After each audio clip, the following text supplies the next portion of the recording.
Welcome back to Mornings with Dave King and Matt Martin. We're going to go right to the phones. We got Jerry Reynolds, the Car Pro, on the line. And Jerry, how are y'all doing there in Dallas? Oh, we're global warming, man. Global Yeah, warming. It's pain 24 in the degrees butt, isn't it? and ice everywhere. And we got a little bit of snow on the ground, but we're not too bad here. Nah, it's not. It's not awful here. I mean, the roads are slick in places, but Man, Dallas just has a problem with ice. yes, and that's what we've got here this morning. But they've been preparing for it for several days. So, I think if people here, if they take it slow, they can get around. Just all the TV stations are having a heyday with it, of course, and it always happens. Well, it's every year here too. I have to ask you a question, Jerry. Sure. Last week or this week, which one would you want? Oh, I'd go this week for sure. Really? Yeah, I can't help it. It's just more comfortable. The GTR I had last week, the Nissan, was really a cool car. Enjoyed it a lot. But when you get a big SUV like the Dodge Durango Hellcat I've got right now that's comfortable and roomy and still got 710 horses under the hood. Wow. Man, I tell you what, that's a great combination. Well, I'm looking at a picture of it right now, and it's good looking, and this must be really brand new because I haven't seen one of these on the street. But well, no. Once they, again, I noticed the color. What color? I'm seeing some of the most unusual colors that are out. I've noticed this for a long time. It seems like I'm the only one that's noticing. You see some of these cars, and you really can't even tell what color family it is. And this is one of them. It's kind of a version of an army green, looks like. Yeah, it is. And I think the manufacturers have figured out, at some point everybody gets tired of white and silver and black, and they've tried to do some different things. But in answer to your question, these vehicles, this is a pre-production model. In fact, I've got a story at carprousa.com today where they just started to produce these. The problem with them is that they're only making 2,000 of them, and they sold out months ago. Wow. So it's strange to review a car and spend hours shooting video with it, knowing that nobody can buy one unless you've already got one on order. It's too late. And I tell you, we've talked about this before, guys. Chrysler, now Stellantis, has done such a good job taking old products like the Charger and the Challenger and now this Durango that hasn't changed a bit in 10 years and putting new packages on them and sprucing them up and selling them. You see some hints inside that this is a older vehicle that hasn't had a lot of updating. Like, for instance, everybody today is using electronic emergency brakes, right? You hit a button to engage it, and you hit the button the opposite way to disengage it. This one's got the old school down. You use your left foot, and crank it down. So you see some signs that it is an old vehicle, but they put an all-wheel drive system under this thing so that the traction is much better. And when I was filming with it yesterday, there is a launch mode. So you hit a button on the dash for launching, and then it walks you through on the speedometer area what to do. Full brake, full acceleration, and then it tells you when to let off the brake.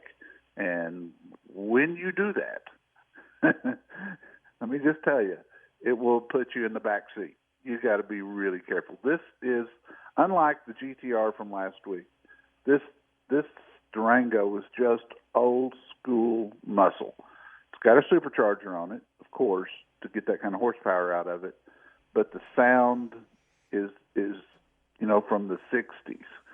But drives good. It handles good. This is an SUV that you could use as a daily driver if you wanted to, or you could take it out to the track and do what you wanted to with it there. So let me ask you this. I'm looking at the speedometer. You sent us a picture of that. It goes up to about 200 miles an hour. How fast did you get it? I've got it up so far, and with this weather, that's probably going to be at 128 out on the highway, and then a car was merging over in front. I was really going to try to get to 150, but I lost my nerve at 128 because there was a car merging on, and he didn't look like he knew what he was doing. So I shut it down from at that point. But I tell you what, it doesn't take long to get there. Yeah. And the other application for this thing, it's got an 8,700 pound towing capacity.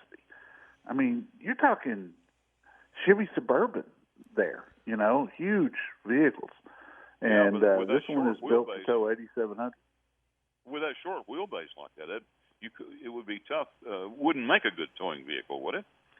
You could have problems out in the wind, but the shorter wheelbase would come in handy when you were backing it up. You got a big trailer, and backing up is always an issue for people. And the shorter the wheelbase, the sharper you can turn it. And so from that standpoint, it would be good. But, man, get one of those West Texas side winds with that short wheelbase and a good-sized trailer, and you're going to be fighting it. So, Jerry, now this is this the same engine that was on the truck you had probably about a month ago? I think it was a Dodge as well that had a really good towing capacity, but it was a truck. Yeah, that was the TRX. Uh-huh. And same 6.2 liter V8 supercharged engine. In that truck, it was putting out 702 horses. This one's putting out 710 horses. Probably the difference being this vehicle is lighter than the truck, so they're getting more horsepower out of it. If you needed something for towing, though, you might lean more that direction. Yes, absolutely, no question about it. But this is a beast. It's very, very enjoyable. I would drive SUV. it. If you like speed and you like 10 miles to the gallon, this is a vehicle for you. And it has a third row back seat, right? Oh yeah, a very roomy one. Yeah. See, I would definitely. I've got 4 kids, but if we have a third row back seat, I could see myself driving something like that. Yeah, there you go. So a guy gets one and he gives it to his wife and doesn't tell her what's under the hood. He gets to drive it occasionally. Don't you think she would notice when she took it out? I imagine the minute she started it, she would probably know something was up. The whole house rumbling. Yes. Yeah. So what's going on over at CarProUSA.com? We got some new product information for everybody. The Nissan has unveiled a new Frontier and a new Pathfinder. I've got that for you. I've got info on the new Ford Raptor, which is in response, by the way, to that Ram TRX that I had a couple of weeks ago. This is going to be their answer to that. And I've got the top states for electric vehicles. Big shock. Texas didn't make the list. There's too much driving to do for an electric vehicle.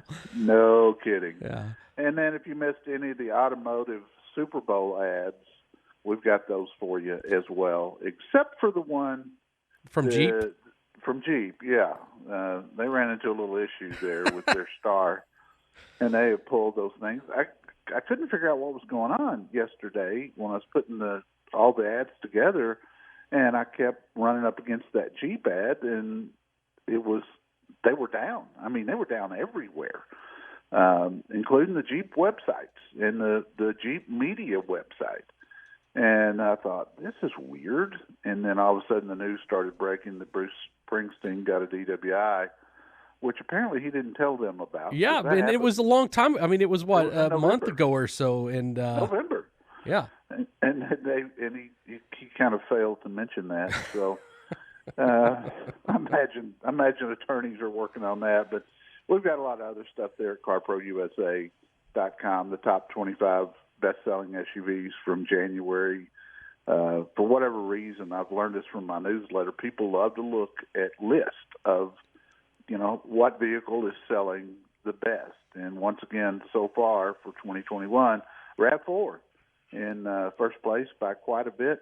And we saw the Ford Bronco on the list for the first time. It came in 13th place, which is pretty good. I'll tell you, Jerry, one other thing. I know we don't have a lot of time, but the chip, them not being able to get their chips has caused a lot of problems as well. I was reading yesterday that GM had one of a great quarter, but their stocks were down because they came out and said, "Hey, we had a great quarter, but next quarter's not going to be very good. We don't have enough chips."